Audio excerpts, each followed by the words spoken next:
মালিক দেওয়ান সাহেব তিনি শুধু আমার দাদা নয়, আমার গুরু নয়। এই মালিক দেওয়ান ভাবুকের কাছে, প্রেমিকের কাছে তিনি প্রত্যেকটি হৃদয়ে জায়গা করে নিয়েছেন। এই মালিক দেওয়ান আপনাদের সকলের। আজকে সেই মহান সাধক, সিদ্ধ পুরুষ, যিনি তার জীবন দিয়ে প্রমাণ করে গেছেন মানবতার বাদের উপরে কোনো ধর্ম নেই, মানুষ যার কাছে প্রধান ছিল। মানুষের প্রেমে তিনি তার নিজের জীবনকে উৎসর্গ করেছিলেন। আজকে তার 37তম পবিত্র মহাপ্রয়াণ দিবস। আপনারা যারা এসেছেন, আমি মনে করি আমার অবস্থান আপনাদের পদচারণায় যে ধুলা পড়েছে সেই ধুলার সমতুল্য আমি হতে পারিনি। আমি বড় কাঙাল, আমি বড় অধম, আমি বড় অকৃতজ্ঞ, আমি অমার্জিত।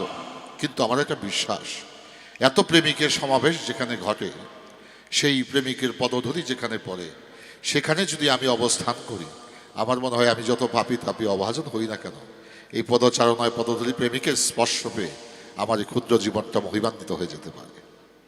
আজকে আপনারা যারা এসেছেন এই অনুষ্ঠানে, আমি সকলকে আমার হৃদয় থেকে শ্রদ্ধা এবং কৃতজ্ঞতা জানাই। আজকে দেখেন, এটা হচ্ছে আমার দাদাগুরু মালিক দেওয়ান সাহেবের ছবি। এই ছবিটার সাথে আমার ইতিহাস জড়িয়ে আছে। 1973 সন আমাদের শিল্পভবন মতিঝিলে মালিক দেওয়ান সাহেবের একজন ভক্ত ছিল সিরাজুল ইসলাম খান সাহেব। তিনি অত্যন্ত উচ্চ মাপের একজন অফিসার এবং শ্রমিক নেতাও ছিলেন। আমাদের প্রয়াত মুন্সিগঞ্জের কোরবান আলী খান সাহেব তথ্যমন্ত্রী ছিলেন, তার আপন ভাগিনা।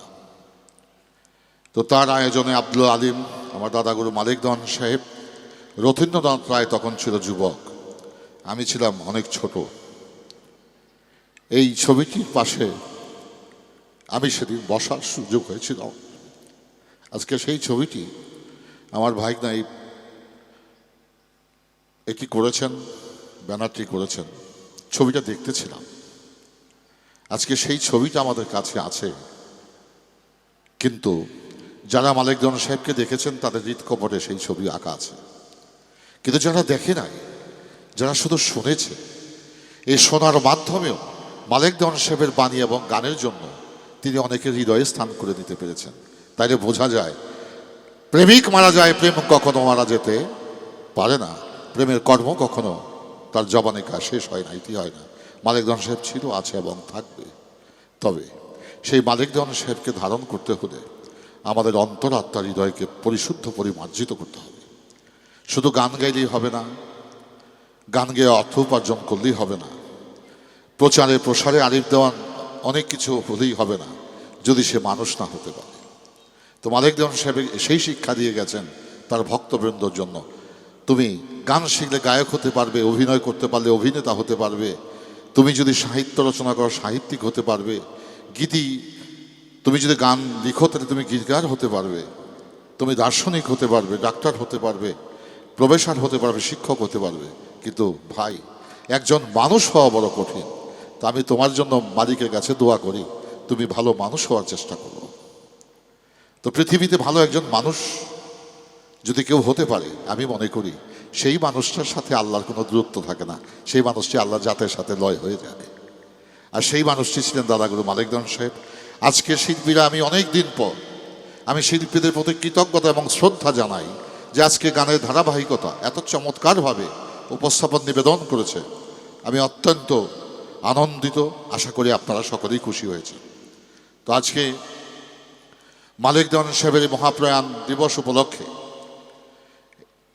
দয়াল মালিক চাঁদের পিতা ছিলেন আলফু দেওয়ান সাহেব, দেওয়ান বংশের ফাউন্ডার, স্থপতি, যার দীক্ষায়, যার শিক্ষায় তিনি তার জীবনকে মহিমান্বিত করেছিলেন এবং দুইজন আলোকিত সন্তানের জনক হয়েছিলেন, মালিক দেওয়ান এবং খালেক দেওয়ান।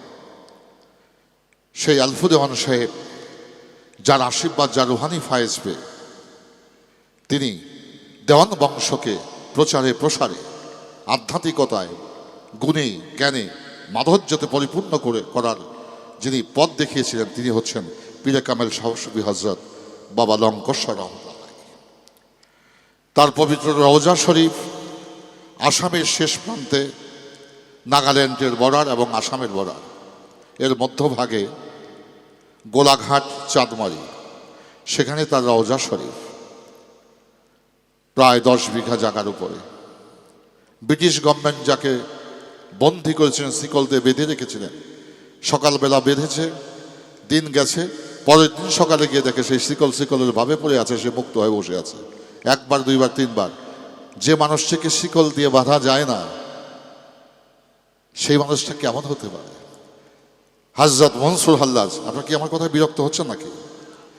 হযরত মনসুর হাল্লাজ যখন সোনার কাজী তাকে শিকল দিয়ে বেঁধে নিয়ে যায়, তখন বলে, মনসুর কেমন লাগে 7 মণ শিকল দিয়ে তোমাকে বাঁধা হয়েছে? বলে, আমি যে আয়নাল হককে ধারণ করি, সেই আয়নাল হককে কখনো শিকল দিয়ে বেঁধে রাখা যায় না। হযরত মনসুর হাল্লাজকে যখন শুলে জানালেন, তার শুল বিধে গেল, রক্তাক্ত। বলে, মনসুর কেমন লাগে? বলে, যে আয়নাল হককে ধারণ করে সে শুলকে শুল মনে করে না। তোরা আমাকে শুলে চড়াইছস, আমি মনে করি ফুল বাগানেই বসে আছি। যখন তার হস্তপদকর্তন করা হয়, তখন জিজ্ঞেস করেছিল সরার কাজীর লোকেরা, কেমন লাগে যে মনসুর? বলে, আমি যে আয়নাল হককে ধারণ করি, সেই পাও দিয়া চলে না, সেই হাত দিয়েও ধরে না, সে ওই মুখ দিয়ে কথা বলে, তার অন্য মুখ, অন্য পা, অন্য হাত, অন্য ইন্দ্রিয়, বৈন্দ্রিয় রয়েছে। তদ্রূপ বাবা লঙ্কেশ্বর ছিলেন সেই পর্যায়ে একজন আউলিয়া, যাকে শিকল দিয়েও বাঁধা রাখা, বেঁধে রাখতে পারে নাই। আজকে আমি আপনাদের সম্মুখে আমার তাসের কাকার ছেলে, ও যথেষ্ট কাজ করেছে এই ব্যাপারে। আমরা গবেষণা করে বাহির করেছি, তথ্য উপপাদ্য পেয়েছি। তো উপরের অংশে আছে হযরত বাবা লঙ্কেশ্বর রহমতুল্লাহের পবিত্র ছবি মোবারক। শ্রদ্ধা ভরে একটু তাকে কনিশ করেন। এই পাশে রয়েছে হযরত বাবা লঙ্কেশ্বর পবিত্র মাজার শরীফ। এখানে নাম ফলক, গেট, সাইনবোর্ড। আল্লাহর কি কুদরত! বাবা লঙ্কেশ্বর রহমতুল্লাহের মাজারের গেট এবং আমাদের যে গেট করা হয়েছে, এটা প্রায় একরকম, দেখেন।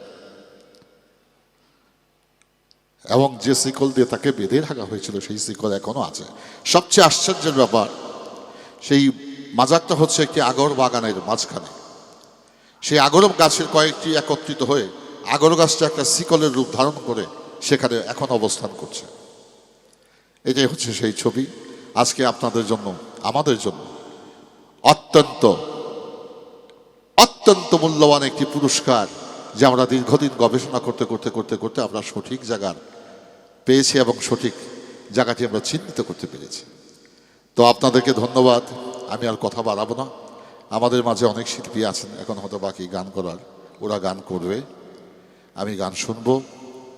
আপনারা আসবেন আগামী 18ই আগস্ট পীরে কামেল শাহ সুফি হযরত বাবা আলেপ চাঁদের মহাপ্রয়াণ দিবসে, যে অনুষ্ঠানটি প্রচার প্রসার আমরা কিছুই করি না, কিন্তু মানুষ কিভাবে আসে এটা আজও পর্যন্ত কোনো আবিষ্কার করতে পারলাম না। 12ই ফাল্গুনের অবস্থায় চলে গেছে 3রা ভাদ্র, 18ই আগস্ট। আপনাদেরকে আমন্ত্রণ নিমন্ত্রণ জানিয়ে আমি আপনাদের খেদমত করতে পারি নাই, আপনাদের সেবা করতে পারি নাই। আমি সাধারণ নগণ্য মানুষ। যদি আমার আচার আচরণে কোনো ত্রুটি হয়ে থাকে, আপনারা অধম জেনে আমাকে ক্ষমা করে দেবেন।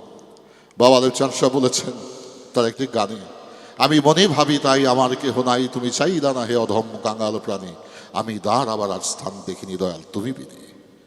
জেনেছি জেনেছি আমি তুমি অনন্ত প্রেম ধনের ধনী, জানি জানি তুমি আমায় করবে না প্রবঞ্চনা। আমি দুঃখেরই পাথার দিয়েছি সাঁতার, এখন প্রাণ বাঁচে না দয়াল তোমার চরণ বিনে। একদিন কৃপা করে দিয়েছিল, যে দিল সে হরে দিল, দিল নিল আমার সেই ধন নিল, আমার এই দেহ তো নিল না। আমার ভক্তি শূন্য দেহ ঘৃণায় নাছে ওই কেহ, আমি অহরহর মরি কেবল তো মন আগুনে, আমি ধারাবার আর স্থান দেখিনি দয়াল তুমি বিনে। তো বাবা আলেপ চাঁদ সাহেব গান আপনারা অনেক শুনেছেন। তো আমি আমার এই ভক্তি শূন্য এই দেহটা পৃথিবীতে বাজান রাখার জায়গা না। বাজান গরু বাছুর ব্যাধিতে আক্রান্ত হলে তারা বিক্রি করে, কষাই জবাই করে মাংস বিক্রি করে। কিন্তু আমার এই পচা গেল দেহটা, আমি যে কঠিনই ব্যাধিতে আক্রান্ত হয়ে গেলাম, আমার এই পচা দেহটা আমি কোন বাজারে বিক্রি করব? আমাকে কে কিনবে? আমি খুঁজে পাই না। যা হোক, আপনারা অনেক কষ্ট স্বীকার করে এই অনুষ্ঠানকে সাফল্যমণ্ডিত করেছেন। শিল্পীবৃন্দ, যন্ত্রী শিল্পীবৃন্দ, আপনারা যারা এসেছেন সকলকে আমার হৃদয় থেকে শ্রদ্ধা। বিশেষ করে আমাদের মাঝে বাংলাদেশ জাতীয়তাবাদী বাউল দলের মাননীয় সেক্রেটারি মহোদয় ইঞ্জিনিয়ার রেজাল ইসলাম ভাই সাহেব আছেন, আমি তাকে আমার হৃদয় থেকে শ্রদ্ধা জানাই। মূল্যবান সময় দিয়ে আমাদেরকে বাধিত করেছেন, আমি তার প্রতি কৃতজ্ঞতা জানাই। ধন্যবাদ।